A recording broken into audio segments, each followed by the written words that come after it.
Yacine, fini de rigoler, Ok. fini de dénoncer. Juste, on se tait pour pas se prendre une pétée de notre adversaire. J'ai été clair ou pas? Oui. Notre adversaire, c'est en fait notre... Merde, je suis qu'une merde. Non, c'est pas ce que je Je voulais suis dire. qu'une merde. Le sport dont on va parler, justement, va t'aider à gagner confiance en toi. Oh. Exactement.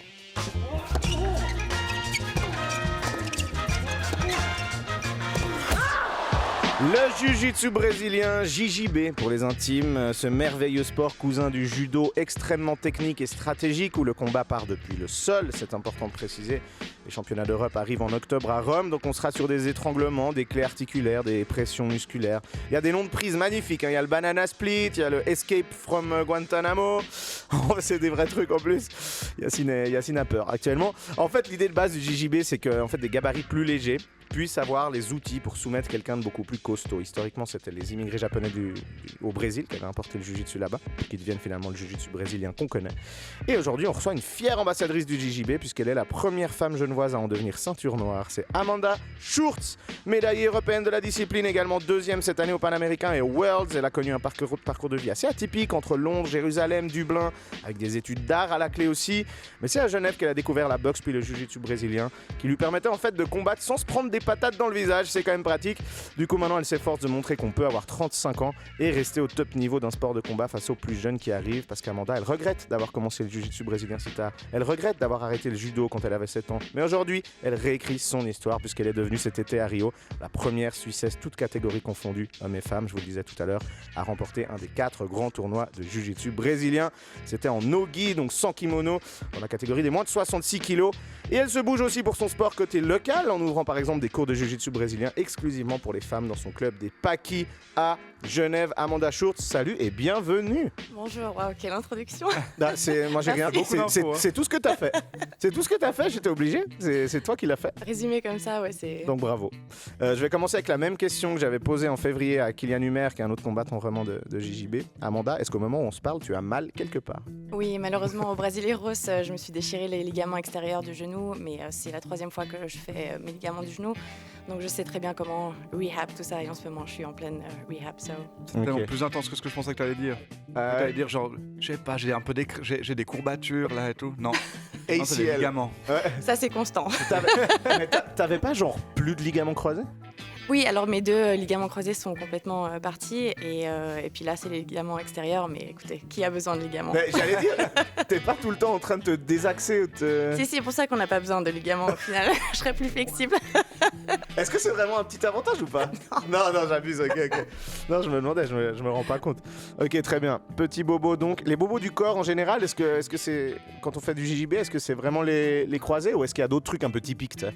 Non, il y a d'autres trucs, le dos aussi, le cou, enfin tout. Honnêtement, mes épaules sont parties, mes genoux sont partis, mais on fait avec en fait. On muscle tout ça, et puis ça va très bien. Et t'as pris ta petite gourde de Electrolyte.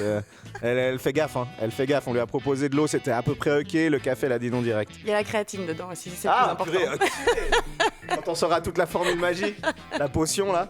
Ok, très bien. Tu carbures à combien d'entraînements par semaine là? C'est quoi un peu ton planning en général? Ça dépend, minimum 1 par jour, et puis après, ça dépend des périodes, ça dépend du type d'entraînement que je fais aussi. Si c'est grappling, donc no-gi sans le kimono ou avec le kimono.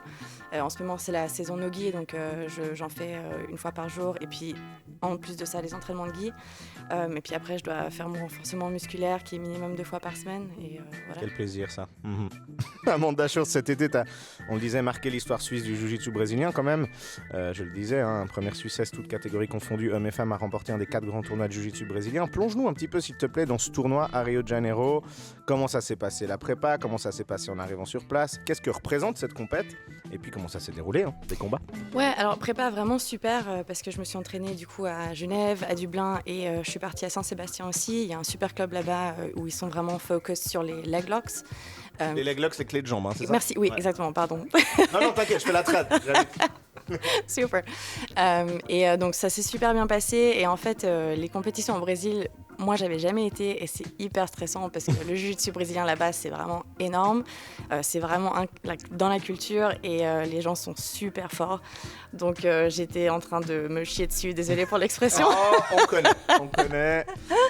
Okay. C'était super dur, mais en fait, je suis arrivée à l'avance et comme je te disais tout à l'heure, je suis toujours en retard et pour une fois, je suis arrivée à l'avance pendant la compétition et j'ai eu le temps en fait de vraiment lire mes affirmations et d'écrire 1000 fois je vais gagner aujourd'hui, de faire des rituels, un peu de méditation et du coup, je suis arrivée dans le combat super confiante et juste focused et ouais.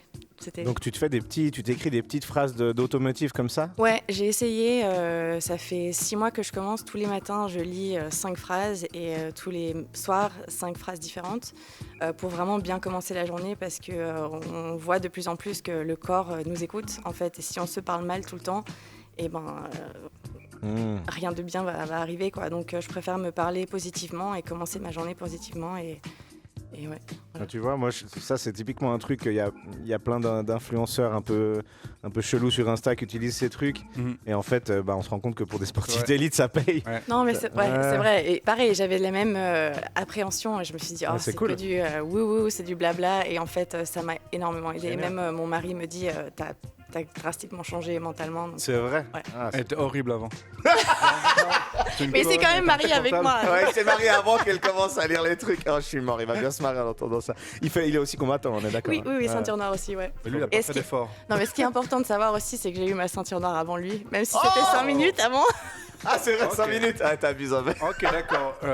Ok, malaise. Humilié en direct, c'est compliqué. Non, I love you, Charles. Ouais, bien sûr qu'elle t'aime, bien sûr. Vous êtes trop chou.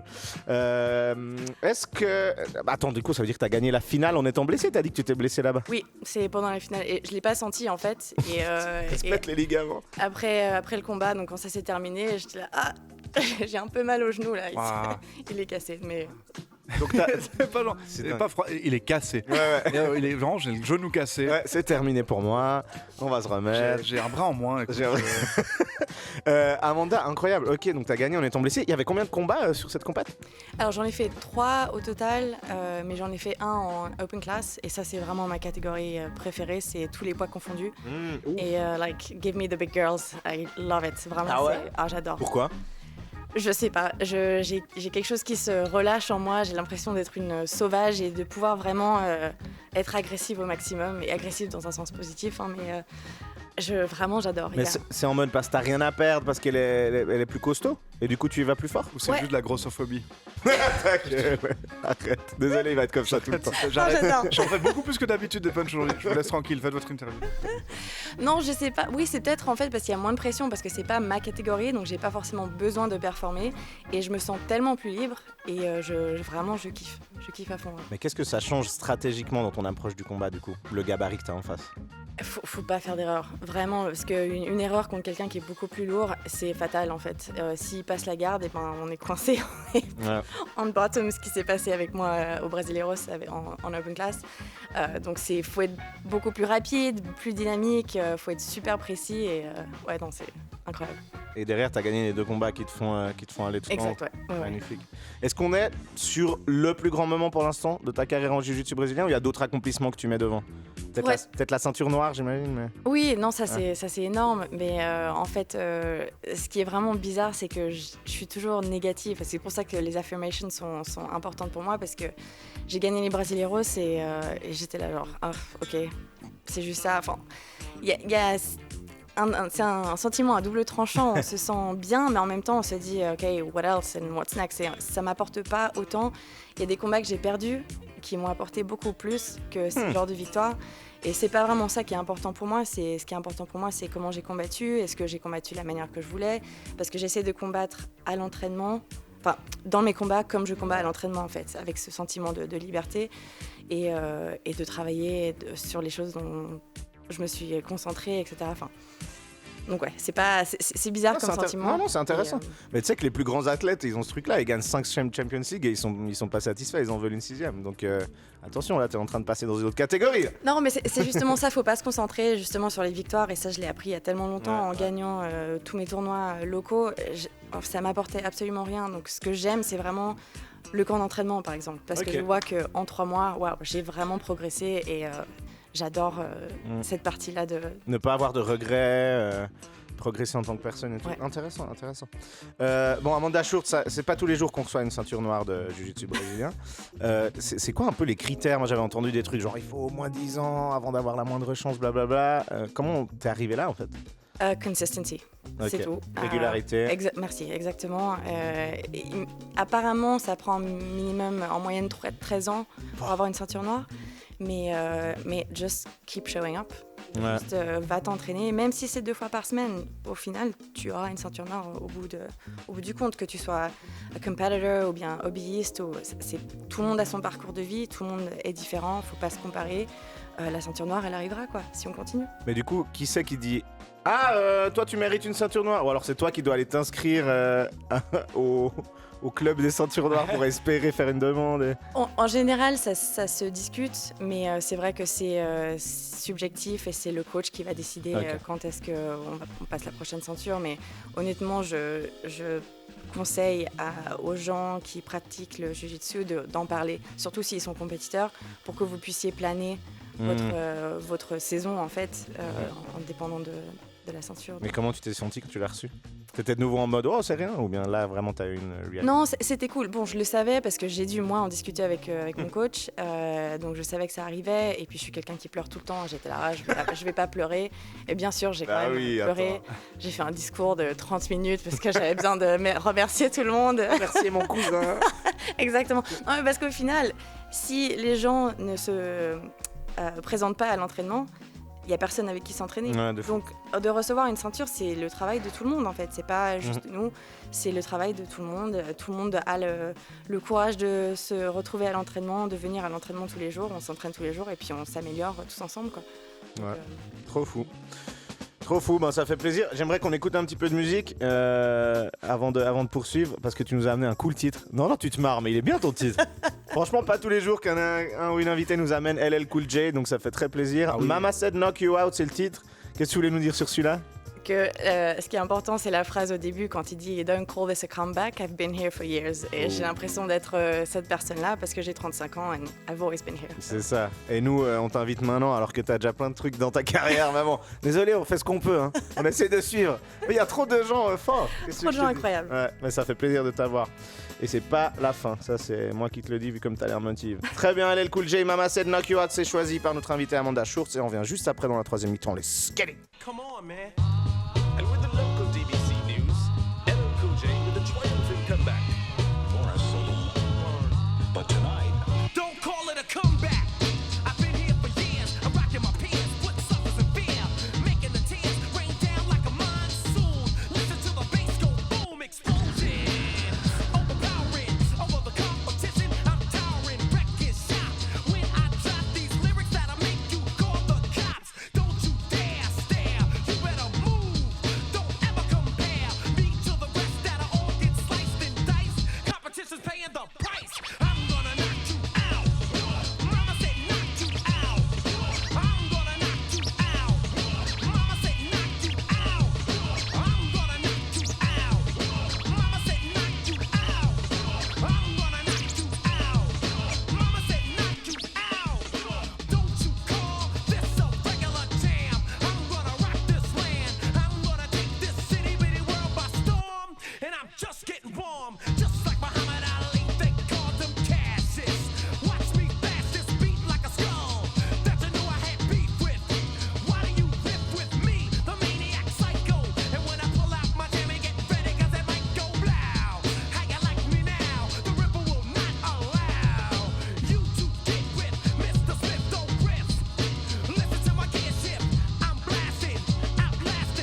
Mama Said Knock You Out, c'était LL Cool J sur RTS Couleur 3. Ça fait plaisir quand nos invités troisième mi-temps amènent de la bonne musique. On est avec Amanda Schurz, athlète de jiu-jitsu brésilien, la première genevoise à atteindre le niveau ceinture noire, multimédaillée au niveau européen, au niveau mondial. Ça lui aura pas été inutile de passer son enfance à se battre avec son frangin pour rigoler, son frère prof de judo.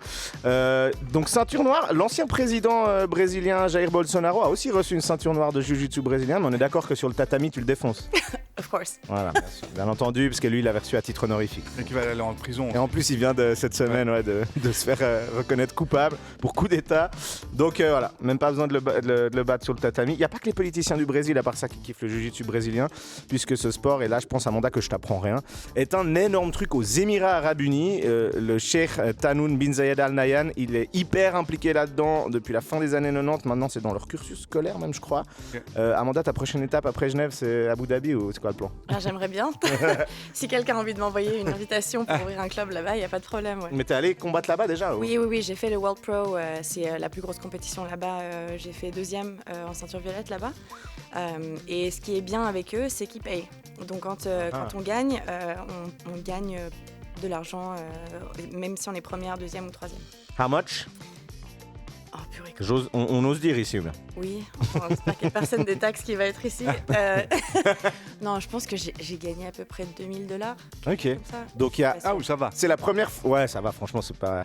C'est pas incroyable. Hein. Mais cool, non, mais... ce que je veux dire, c'est que pour la première fois, t'as un peu le respect que tu mérites en termes de prize money, quoi. Ouais, parce que en fait, les autres compétitions, c'est à nous de payer l'invitation. Et puis si on gagne rien. Oh là là, tu reçois une casquette.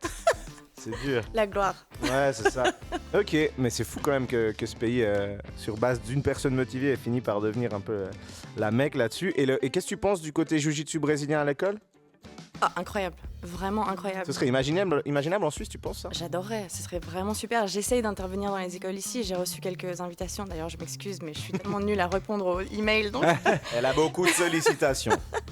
Mais oui, je l'ai fait à Dublin. Du coup, je suis intervenue dans une petite école et c'est super. C'est comme ça que mon coach à Dublin a commencé le jiu-jitsu par une intervention tierce dans son école. Et voilà, il est devenu absolument fou du jiu-jitsu et il a créé quelque chose d'incroyable à Dublin. Trop bien. Le jiu-jitsu brésilien, c'est une discipline, à part ça, qui est passablement jeune en Europe. J'ai déjà précisé l'année passée dans l'émission, mais en France, c'est un exemple, hein, la France, les premières ceintures noires, elles ont commencé à être décernées seulement en 2001. Puis aujourd'hui, il y en a déjà pas loin de 3000 dans l'Hexagone. Il semblerait que le MMA aussi ait fait monter l'intérêt pour le jiu-jitsu brésilien. Quel regard tu poses, toi, Amanda, sur l'évolution de ton sport, déjà depuis que tu le pratiques? Et puis comment tu le vois dans le futur? Ouais, depuis que je le pratique, donc ça fait maintenant 10 ans, septembre. Et ça a vraiment évolué, ce qui est absolument super. Par contre, dans les pays francophones, on est quand même 5 à 6 ans en retard des pays anglophones. Donc il y a même une différence entre UK, Ireland et puis les États-Unis comparé à l'Europe. Je ne sais pas pourquoi, je ne sais pas si la France, la Suisse sont encore bien ancrés dans les traditions et puis les choses doivent être faites d'une manière et puis on ne change pas parce que ça a toujours été fait comme ça. Donc ça me dérange, ça commence à changer en Suisse, c'est vraiment cool d'avoir des clubs comme LMNT, le Dojo Association, Elite MMA, qui est 2 Irlandais qui ont ouvert ce club au Paki. Les choses sont modernes et puis on commence à bouger un petit peu tout ça, à casser les traditions qui font juste pas de sens. C'est quoi concrètement ces trucs que tu changerais justement qui bloquent un peu? Alors, typiquement, tous les red flags si tu vas dans un club, tu peux pas t'entraîner dans un autre. Nos techniques, elles sont secrètes, alors que tu fais une recherche sur YouTube, tu trouves toutes les techniques que tu veux, donc c'est absolument ridicule. D'acheter les kimonos du club, juste plein de choses comme ça qui sont... Ça sert absolument à rien. Chacun pour sa paroisse, quoi. Exactement. Alors que la meilleure chose à faire, c'est du cross-training, s'entraîner partout, parce que c'est comme ça qu'on confronte des gens qui ont un style complètement différent, parce qu'on s'habitue à nos training partners. So, yeah. Cross-training is the way to go. Ouais, cross-training, ouais, c'est vrai, tu t'inspires des autres et tout. Toi, justement, sur ton Insta, en juillet, tu expliquais, tu as une manière différente d'apprendre et d'assimiler. Ça m'intéresserait que tu nous en dises plus. Oui, alors, j'ai pas de diagnostic officiel, mais je peux pas me concentrer plus que 15 minutes, quoi. Donc, les séminaires de 3 heures, laisse tomber, c'est absolument inutile pour moi. J'ai besoin d'apprendre d'une manière fun. J'ai besoin qu'il y ait de la musique à fond dans la salle. Donc, quand c'est moi qui fais les cours, je dérange tout le monde, tous les voisins, parce que j'ai la musique vraiment à fond. J'assimile les choses en les faisant. C'est difficile pour moi regarder les techniques sur YouTube, etc., ou de comprendre la théorie. J'ai vraiment besoin de le faire, en fait, et d'être dans le combat, et c'est comme ça que je vais apprendre. Typiquement, je prends une pause de compétition pendant l'été parce que c'est ma période créative. Et c'est là que je fais, c'est pas que je fais n'importe quoi à l'entraînement, mais j'ai pas de goal.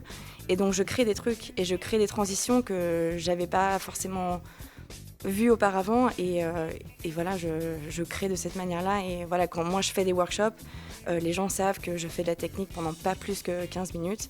Et ensuite, c'est entraînement spécifique, compétition, pour vraiment se mettre dans l'ambiance de la compétition, parce que c'est comme ça qu'on apprend, quoi. Est-ce que ça t'a posé des problèmes d'apprendre de cette manière-là, qui est peut-être un peu différente des autres combattants de la scène? Oui, parce que y a un petit peu un stigma sur les gens qui vont pas étudier après les cours, les entraînements. Mais j'arrive pas, en fait. J'ai du mal, même pour lire un livre, j'ai vraiment du mal à commencer. Une fois que je suis dedans, ça va, mais oui, c'est juste d'une manière différente. Et puis, quand les gens savent que je n'étudie pas forcément autant qu'eux, ou que je connais pas la théorie ou les règles correctement, etc., enfin, c'est juste que j'ai besoin de le pratiquer. Donc, si je peux aider d'autres personnes qui apprennent de la même manière que moi à le faire et montrer qu'il y a une voie aussi, que c'est pas justement one way or the highway, voilà, ça aide d'autres personnes, quoi. Mais... Et puis, tu l'as toi-même exprimé aussi sur tes réseaux, notamment au moment où tu étais ceinture violette, dans une salle remplie de plein de fighters, c'est pas toujours aisé d'évoluer. Comment tu t'y es pris pour passer par-dessus cette stagnation un petit peu? Ouais, alors ça c'était vraiment dur, réalisation, parce que tu sais, quand tu te donnes autant, tu t'attends à ce que ton prof se concentre que sur toi, en fait. Et non, en fait on n'est pas tout seul, et des fois tu peux jouer cette carte parce que t'es la seule fille, mais quand il y a plusieurs filles, en fait, et qu'on a toutes le même niveau, on peut pas juste se démarquer et puis demander plus d'attention. Donc il faut aller chercher les informations, on peut pas s'attendre à ce que les gens viennent nous les donner. Il faut aller les chercher, et du coup, en fait, c'est là que j'ai commencé à faire plus de cross-training, parce que j'aurais 1 heure avec un coach par là, par-ci, par-là, et j'apprends des choses différentes. Donc, j'ai perdu mon train of thought, mais... Je parlais de cette période quand tu étais en ceinture violette et que tu as dû trouver un moyen de surpasser cette stagnation. Ouais, voilà. Et en fait, mon coach aussi, à l'époque, on rigolait tous et on se foutait de sa gueule en disant que le jiu-jitsu, c'était sa copine, parce qu'à l'époque, il était single.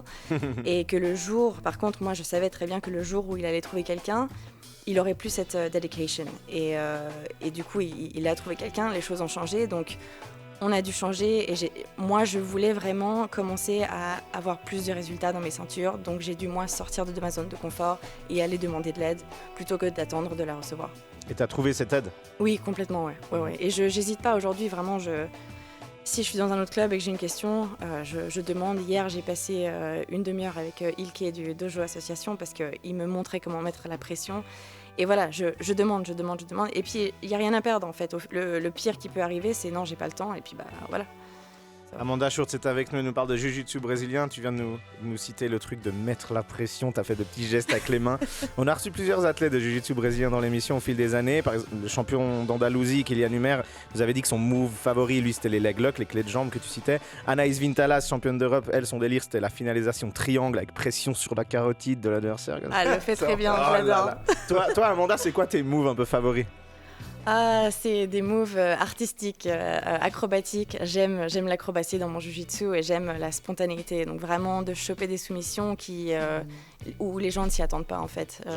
Genre le shotgun armbar. Vas-y, explique. Oh my god, comment on essaie, je sais que c'est dur radiophoniquement, mais on va y arriver. Alors je suis par terre, je chope le bras par-dessus et je mets mes jambes devant la tête de la personne. C'est horrible. Ouais, oui, et donc c'est un arm lock ou une clé de bras depuis le sol, en fait. Dessous, et je l'aime parce que je la fais en garde inversée, encore une fois, pour les gens qui connaissent pas. Mais tu peux nous expliquer en même temps, t'inquiète. Donc une garde inversée, c'est vraiment où la personne est debout et moi j'ai ma tête en dessous de leur hanche. Et du coup, je chope le armbar depuis là, et il est tellement rapide, les gens s'en rendent pas compte, et ils posent leurs mains sur moi, donc c'est hyper facile pour moi de le choper.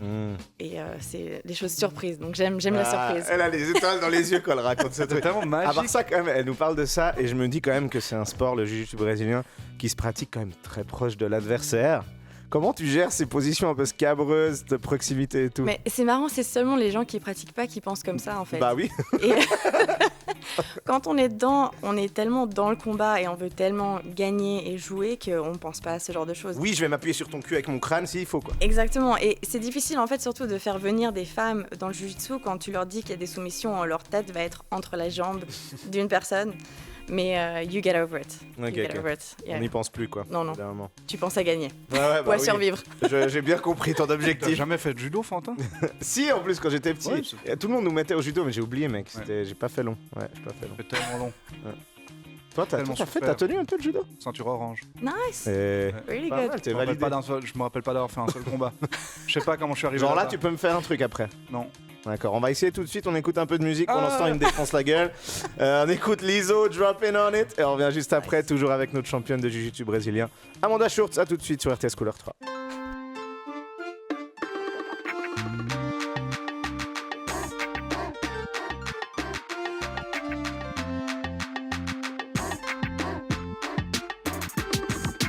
Hopping on it, hopping on it, hopping on it, hopping on it, hopping on it, hopping on it, dropping on it, dropping on it, dropping on it, dropping on it, dropping on it, dropping on it. Bad bitches know they like to hop on a what? Thick bitches know they wanna hop on a what? Hopping on it, hopping on it, hopping on it, dropping on it, dropping on it, dropping on it. Bunny hopping, never stopping, yitty dropping, titty popping. When I'm in your city, got the motherfucking city rockin'. Take my number, we can lock in 3 o'clock and boots is knocking. He my favorite eater, he a motherfucking coochie goblin. Boy, you all talk, I'm about that action. Eat it so good, I put it in a caption. You said it's big, or you better not be capping. I make them tap out if I really tap in. Big fine woman, yeah, you know what it was. Had your ass snug as a bug in a rug. Yeah, I'm a pop bitch, but I like to pop shit. Come get a hug, sexy little thug. Back it on up like a U-Haul truck. Throwing that cash all up on that ass. Money keep coming, so we spend it fast. Pitch these diamonds, this ain't glass. Hopping on it, hopping on it, hopping on it, hopping on it, hopping on it, hopping on it, dropping on it, dropping on it, dropping on it, dropping on it, dropping on it, dropping on it. Bad bitches know they like to hop on a what? Thick bitches know they wanna hop on a what? Hopping on it, hopping on it, hopping on it, dropping on it, dropping on it, dropping on it. Gon' keep hopping, baby, sing this song.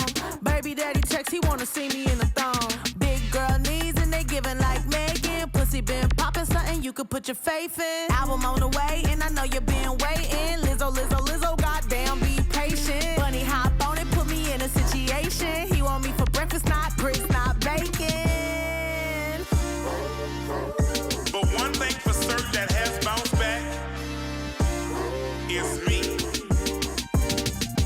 Hopping on it, hopping on it, hopping on it, hopping on it, hopping on it, hopping on it, dropping on it, dropping on it, dropping on it, dropping on it, dropping on it, dropping on it. Bad bitches know they like to hop on a what? Thick bitches know they wanna hop on a what? Hopping on it, hopping on it, hopping on it, dropping on it, dropping on it, dropping on it. Dropping on it, Lizzo sur RTS Couleur 3. On cause encore un brin avec notre invitée Amanda Schurz, médaillée européenne de jiu-jitsu brésilien. Depuis cet été, la première Suissesse à gagner un des 4 tournois majeurs de la discipline. Beaucoup d'athlètes de jiu-jitsu disent que ce sport est particulier parce qu'il y a plein de stratégies différentes qui peuvent te faire gagner un combat. Vous avez vraiment un ordinateur intégré, ce qui veut dire que la personnalité de la fighteuse va avoir un gros impact aussi. Et que suivant ta personnalité, tu vas adopter cette strat parmi toutes les autres plutôt que d'autres. Toi, tu dirais que c'est quoi ta personnalité en combat et qu'est-ce qui fait que tu vas choisir telle strat plutôt que l'autre en fonction de l'adversaire? Ouais, c'est vraiment vrai. Je pense que moi, j'ai un style instinctif. Donc ça, c'est aussi une de mes autres manières d'apprendre. Je suis vraiment avec l'instinct. Et c'est vrai que l'agressivité aussi et la pression, c'est vraiment mes fortés. Tu prends des risques en fait, t'attaques. Oui, oui. Mais il y a des fois où j'en prends pas et ça c'est le genre de choses, de barrières que j'ai envie de crossover parce que je déteste rester dans le confort et ça m'emmerde de gagner un combat avec quelqu'un dans ma garde en fait et de rien faire et de rester là pour la sécurité et juste parce que je sais que je vais gagner et je fais rien. Donc j'essaie de prendre plus de risques. Ouais. Tu veux du spectacle en fait. Oui, exactement. C'est entertainment. Tu vas finir au States, à la télé, ça va être un truc Tu vas faire du catch. Ouais, mais c'est pas vrai le catch. Ouais, il y a un côté... De l'UFC. Mais, Oui, alors ça, oui, Ouais. oui. Enfin, mais tu vas revenir à te prendre des patates dans la gueule, ce que tu avais voulu éviter. c'est vrai, mais bon, écoute, pour 1 ou 2 combats, c'est pas grave. It's worth it. Ouais, bah surtout ça paye contrairement à... Est-ce que tu penses que tu bats Ronda Rousey?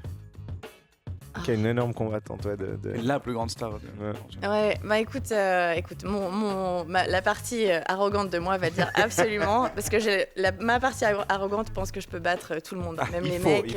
Il faut. T'as raison. Mais la partie timide et réaliste, je pense, ouais, j'aurai un petit peu de mal, avec un peu d'entraînement peut-être. Après, je pense qu'elle doit avoir 48 ans maintenant. Bon, bah ça va alors. À c'est cet bon. âge-là, il y a moyen de faire quelque chose. On avait eu Anaïs Vintalas qui nous avait dit qu'elle venait de se prendre une défaite avec une clé de genou. Toi, c'est quoi le combat le plus douloureux dont tu te souviennes? Alors que ce soit douloureux physiquement ou que ce soit douloureux dans la déception. Je pense que c'est avant que je commence à gagner des médailles aux Majors. Donc, je gagnais, je perdais juste avant le podium en fait. Non. Et ça a été T'es vraiment. typique suisse, hein.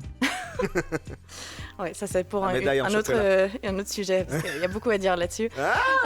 Attention, tu lances des perches. Pardon, je t'écoute. Mais oui, donc c'était ça surtout. Et en fait, quand j'ai commencé à gagner des médailles, je me suis dit que, en fait, c'est pas forcément ça la défaite. Enfin, la chose qui me déçoit le plus, c'est quand je performe pas comme j'ai envie de performer. Quand je suis vraiment déçue de cette performance.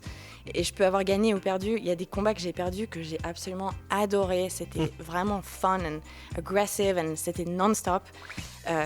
Et donc, je préfère ces combats-là que des combats que j'ai gagnés où j'ai rien fait, en fait. Ça, c'est vraiment les choses difficiles à gérer. T'es déjà évanoui? Non, jamais, non. Oh là là, Non, bien non. joué. Non. Ouais. Que tu dis. Non, mais Ça parce paraît que quand même. oui, mais je comprends pas en fait. Tu sens que tu vas Ouais, que tu vas ton t'endormir, cool, ouais, exactement. Bah tape, arrête. Enfin, Ouais. ça sert à rien. C'est Donc taper, c'est quand vous tapez sur, Oui, quand on finit le sur combat, l'adversaire ou sur le tatami en mode c'est fini pour moi. Yeah. Ouais. Par contre, t'as déjà endormi des gens ou des adversaires? Je crois 1 ou 2, ouais. Mais encore une fois, c'est pas un bon sentiment en fait. Ouais, je c'est pense vraiment pas, horrible. ouais. T'as pas envie que ça en arrive là. T'as pas envie de casser les membres de quelqu'un, d'envoyer quelqu'un à l'hôpital. Genre, ce sport, c'est vraiment là pour. C'est pas ça l'idée du jiu-jitsu brésilien. Exact. Par contre, en quoi ce sport t'a changé en tant que personne? Parce qu'on sent qu'il y a vraiment eu un avant-après, en tout cas, j'ai l'impression. Ouais, bah, dans tous les cas, je pense que le sport, ça fait ça en général, la compétition aussi, mais c'est vraiment 10 ans d'expérience dans un sport qui m'a changé au niveau personnel aussi. Des petites choses comme, tu sais, faire des petites présentations au travail ou parler à ce collègue avec qui tu as un conflit ou à cet ami avec qui tu as un conflit ou même ton partenaire. Ou juste, c'est un microcosme de la vie, l'entraînement. Il y a tellement de choses qui se passent et you encounter like support, l'entraide, juste tellement de choses. Et ça m'a vraiment appris juste à être en communauté, à vivre mieux, en harmonie avec tout le monde et être là pour tout le monde. Oui, ça m'a vraiment... Encore une fois, j'aime pas dire que ça m'a donné confiance parce qu'on a tous confiance, mais ça m'a aidé à découvrir ma confiance. Et puis, c'est juste incroyable. Et j'invite vraiment tout le monde à sortir de leur zone de confort. Et surtout en Suisse, j'ai l'impression qu'on reste trop dans notre zone de confort. Et juste faire ce cours de danse que tu as envie d'essayer pendant 3 ans, juste vas-y. Si tu n'aimes pas, tu arrêtes. Mais sors de ta zone de confort parce que tu sais pas ce que ça va t'apporter en fait. Et donc ouais, c'est juste sortir de sa zone de confort. Et est-ce que ça donne la confiance de remballer les gros relous quand on est une femme aussi? Alors oui, un peu plus, mais encore une fois, j'ai déjà dit dans T'aimes pas dire que c'est du self-défense, ça je sais. Non, parce que moi aussi j'ai pas commencé pour le self-défense, donc je peux pas m'identifier à ça, mais ça donne plus d'assurance pour analyser ce qui est en train de se passer en fait et de se sortir de cette situation. Je n'encourage personne à rentrer en conflit avec les gens physiques. Agressif, pas agressif, mais verbal, s'il y a quelque chose à dire et défendre quelqu'un, absolument, ça va vraiment aider. Mais j'encourage jamais personne à entrer dans un conflit physique, surtout une femme contre un homme, même si on fait du jujitsu, si quelqu'un a une arme blanche ou whatever, like... On va pas aller shiner, montrer nos prises si on risque quelque chose. Ouais. Je comprends. La question à 1 million, Amanda Schurz, pourquoi t'as arrêté le judo à 7 ans et pourquoi t'as commencé le jiu-jitsu brésilien si tard? J'ai arrêté tout simplement parce que je suis partie à Londres en fait, où j'ai commencé la gymnastique, quelque chose comme ça. Mais, donc mon frère donnait des cours et juste parce que voilà, j'avais 7 ans, 6 ou 7 ans. On se rend pas compte que c'est le sport de notre vie quoi. Non, pas du tout, pas du tout. Donc je suis contente d'avoir continué des sports. Et puis, et c'était quoi Et j'ai pourquoi commencer le ça jiu-jitsu brésilien, c'est ça? Bah, je faisais de la boxe, Ouais. donc j'ai eu un titre de championne suisse en boxe, j'adorais. Et pareil, je suis partie pour les études à Jérusalem et j'ai une amie qui faisait de la boxe en parallèle, qui a commencé le jiu-jitsu. Et je l'ai vue en vidéo faire des combats et j'étais là, oh my god, this looks amazing. Et mon premier cours, voilà, comme tu as dit, j'avais l'impression d'avoir 10 ans avec mon frère et en train de me battre avec lui et c'était juste incroyable. J'adore. Toi, tu nous as parlé, tu nous parles de bonheur, tu nous parles de confiance, de ce que ce sport a l'air de t'avoir apporté. Mais tu dis aussi que ta gentillesse, je cite, a été utilisée comme une faiblesse. Est-ce que tu parles de ta carrière sportive quand tu dis ça? De ma carrière sportive, mais enfin, les deux S'entremêlent, ouais. s'entremêlent parce que voilà, je suis qui je suis à l'entraînement aussi. Et malheureusement, surtout les hommes, parce que je suis gentille and that I'm kind, pensent que voilà, c'est une invitation à des abus, des attouchements, etc. Et genre, non, c'est pas parce que je suis gentille que j'ai envie de sortir avec toi et que de faire quelque chose avec toi. Donc voilà, c'est ce genre d'abus-là où les gens prennent avantage de votre gentillesse et en fait, c'est chiant, quoi. J'ai pas envie de changer parce que pour cette raison-là, mais en même temps, je me dis, mais... C'est important de le dire. Yeah. Surtout dans un sport qui prône des belles valeurs. Et... Yeah. Donc merci de partager ça. Et puis je sais que tu as aussi parlé du fait qu'à chaque fois que tu changeais un peu de salle de sport, tu devais un peu tout reprouver, faire face aussi à des constructions sociales qui te mettaient des bâtons dans les roues. Tu faisais référence à quoi là? Bah, c'est que... En fait, tu as parlé... Quand tu disais cette question-là, ça m'a rappelé en fait quand j'étais plus jeune et quand je bougeais entre Genève et Londres à cause de ma mère et son travail, j'ai dû redoubler une classe à chaque fois que je changeais. Et en fait, juste là, je viens de faire le lien. C'est ce même sentiment-là en fait où tu as l'impression que parce que tu vas quelque part de nouveau, enfin c'est pas une impression, c'est ce qui se passe, tu dois tout reprouver en fait parce que tu connais personne, tu dois créer des liens de confiance, montrer que tu es sérieuse, etc. Mais je veux dire, regarde comment je suis à l'entraînement et je suis en train de te parler, je te dis que je suis sérieuse. Alors oui, il y a des gens qui parlent et qui ne sont pas sérieux du tout, mais c'est juste devoir se reprouver à chaque fois parce qu'on est la nouvelle, donc déjà on se prend des tartes de tout le monde, pas des tartes littéralement, mais genre tout le monde a envie de te mettre... De se faire la nouvelle, quoi. Exactement. Genre le exactement. bizutage. Exactement, c'est une sorte de bizutage et en fait c'est chiant parce que du coup j'ai l'impression que ça m'a reculé en termes de mes ceintures en fait. J'ai passé plus de temps. Voilà, exactement. Ouais. Ça m'a ralenti en termes de mes ceintures. Je savais très bien que quand j'ai bougé de Jérusalem à Londres, j'allais recevoir ma ceinture, mais mon coach m'a dit « Oh, attends, juste un petit peu, fais peut-être quelques compètes là-bas. » Pareil, j'ai pris 1 an à prendre ma ceinture bleue. Et pareil, quand je suis partie de Londres à Dublin, ça m'a pris du temps à prendre ma ceinture violette. Enfin, c'est difficile. Et après, je sais pas comment trouver un entre-milieu parce qu'il y a encore des gens qui parlent et qui font pas grand-chose. mais ouais, c'est juste, c'est difficile, quoi. Et puis en plus de ça, je suis pas irlandaise, par exemple. Donc les gens s'en fichent un petit peu. Je vais pas être promue de la même manière que des Irlandais.